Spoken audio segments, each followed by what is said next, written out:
po jako akawuwo. Okuva olusoma luno olwokubiri olwajjibwa kakawuwo abasomesa b'amasomo ga saayansi batandikira mu akedimo nga babanja okwongezebwa emisaala gyabwe kyokka nga gavumenti ekanya kubawooyawooya naye nga buteerere. Ebyenfuna kubyamu akafaananyi omuti gwa sabbuuni otwatandikira ttaamu gwali ku 3,500 olwaleero guli ku mutwalo. Era tujja kubasaba ebyokwediima babiveeko. Tetusobola kuwa buli muntu ssente ezimala mu buseera kimu. Tekisoboka tekibangako era tekigenda kubangako.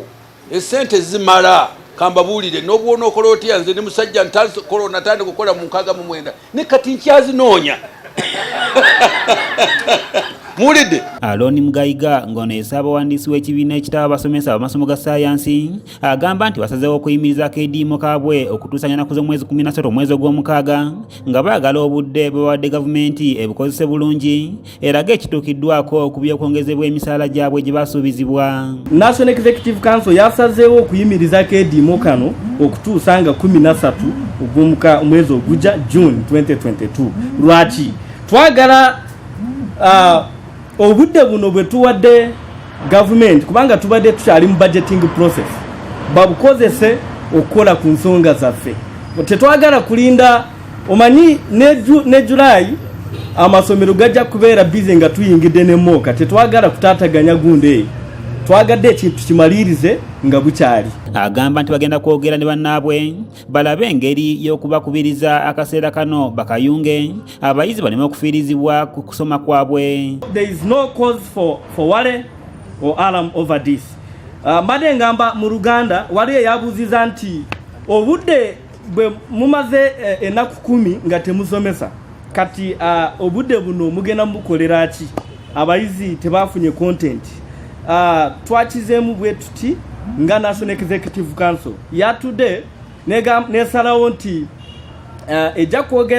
tujja kwogera ne members baffe science teachers okuyita mu ggwanga tusobole okuteekawo engeri gye tusobola okufuna obudde obulala bwe tugenda okugatta ku timetables zaffe tusobole okukavalinga content eyo. Ono era agamba nti bafunye ekiwandiiko ekibawa essuubi okuva wa pulezidenti nga kiyita mu ofiisi ya minisita w'ebyemirimu naye nga kati tebasobola kukyanja mu bannamawulire. Ekiwandiiko tukirina naye nga kiva mu Ministry of Public Service on behalf of the President.